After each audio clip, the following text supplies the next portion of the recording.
లంకలో అగ్నిని రగిల్చి అన్యాయానికి శిక్ష లేఖ రాసి అశోకవనంలో శోకవనిత నిస్సహాయతను ఓదార్చి సత్య చూడామణిని చేతబట్టి విజయోత్సాహంతో తన స్వామిని చేరిన వీరాంజనేయుని జయకేతనం, చూడామణి సాక్షిగా సీతమ్మ సందేశం.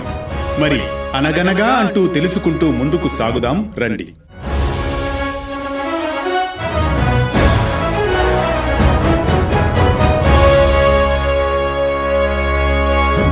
అనగనగా అది త్రేతాయుగం. సీతాన్వేషణకై సముద్రాన్ని లంఘించి లంకను చేరిన వానరదూత హనుమంతుడు లంకలోని సీతమ్మ జాడ కనుగొని చూడామణి చేతబట్టి విశ్వాసవాక్యాలు మనసులో పెట్టి మహేంద్రగిరి శిఖరంపై కాలిడినాడు. వానరసేన ఎదుట నిలిచాడు.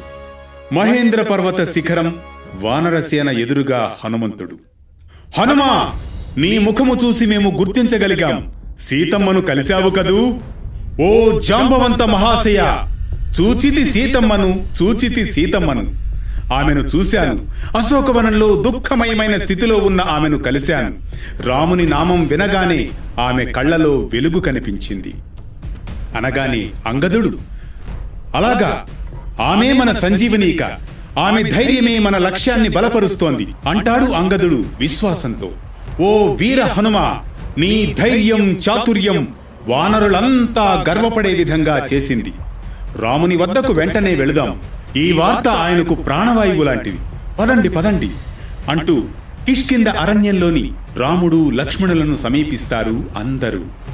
అంతా అంతులేని నిశ్శబ్దం.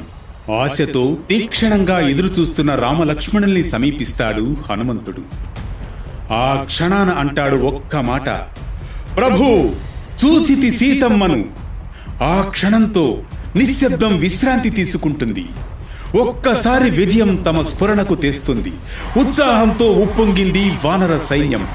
అప్పటి వరకు ఆశ, ఆందోళనతో కళ్ళు తడిచిన ఆ శ్రీరామ హృదయం హనుమ పలుకుతో ఆనంద డోలికల్లో తేలియాడుతుంది సీతాపతి పరవశం.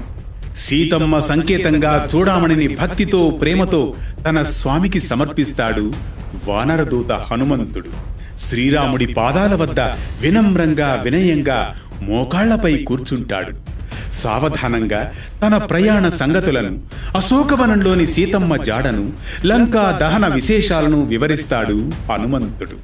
ప్రభూ అని ప్రార్థనాత్మకంగా పలుకుతాడు.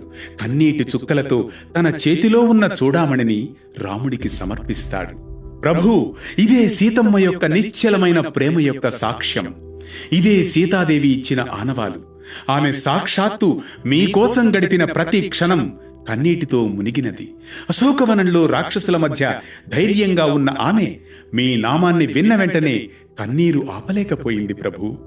మీ గురించిన ఒక్కో మాట ఆమెకు ప్రాణవాయువులో అనిపించింది ప్రభు. ఆమె చెప్పినది, నా రామునికి నా స్థితి తెలియజెయ్యి అని. ప్రభు, ఆమె మీ మీద విశ్వాసంతో మీపైనే తన ప్రాణాన్ని నిలిపియున్నది ప్రభు.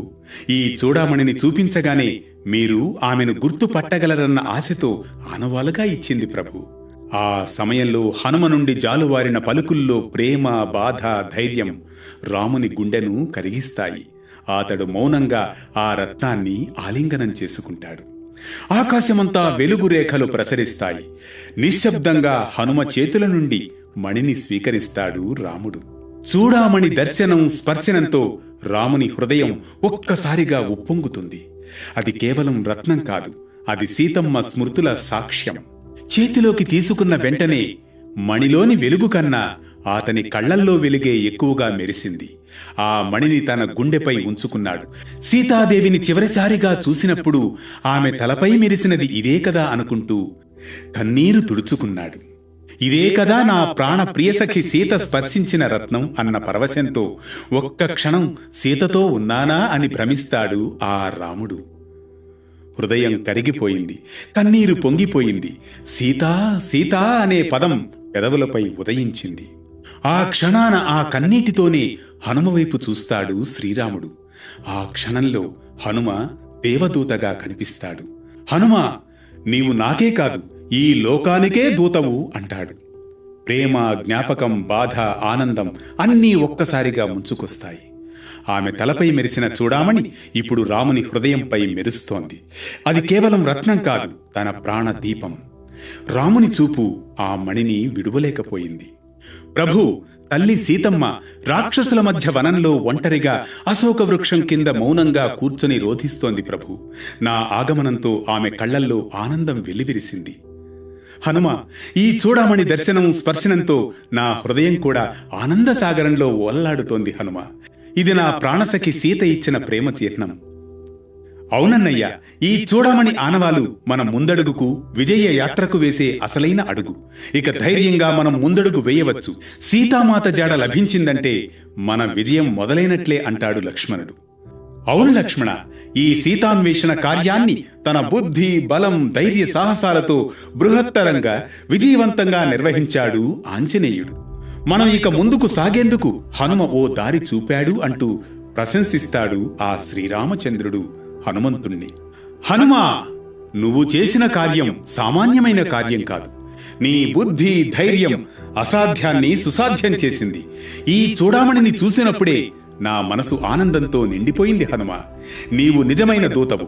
ప్రభువు చెప్పిన దానికన్నా ఎక్కువగా ఈ కార్యం నిర్వహించావు. సీతజాడ తెలియక బాధపడుతున్న నాకు సీతజాడ చెప్పి సంతోషపెట్టావు హనుమ. రావణుని గర్వానికి గుణపాఠం చెప్పే సమయం ఆసన్నమైంది.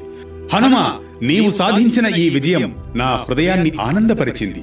నీకు నేను ఏమిచ్చి రుణం తీర్చుకోగలను హనుమ అంటూ హనుమంతుడిని దగ్గరగా తీసుకొని తన హృదయానికి హత్తుకుంటాడు, గాఢాలింగనం చేస్తాడు శ్రీరామచంద్రుడు. మీ హృదయ స్పర్శే నాకు మోక్షప్రదాయకం ప్రభు. మీ హృదయంలో ఒక స్థానం లభించడం కన్నా నాకు కావలసిందేముంది అంటూ జై శ్రీరామ అంటూ పరవశించిపోతాడు పవనసుతుడు హనుమంతుడు. వానరసేన మొత్తం ఆ సమయంలో జయ జయ ధ్వానాలు చేస్తూ అభివాదాలు చేస్తుంది.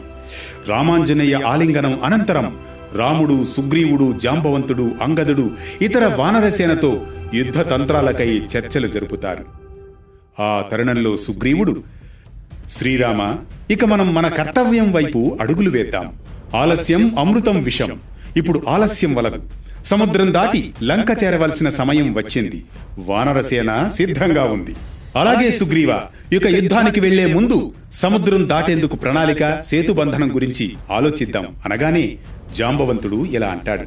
హనుమ లంకా పయనం మనకు ఓ మార్గదర్శిగా, దీవెనగా మారింది. ఇప్పుడు ఆ ప్రభావంతో మనం యుద్ధానికి సంసిద్ధులం కావాలి అంటూ ఉత్సాహంతో అంటాడు జాంబవంతుడు. రావణుడు తన శాపాన్ని నెరవేర్చే మార్గం, రాక్షస ధర్మానికి అంతం పలకగలిగిన సమయం అంటాడు అంగదుడు.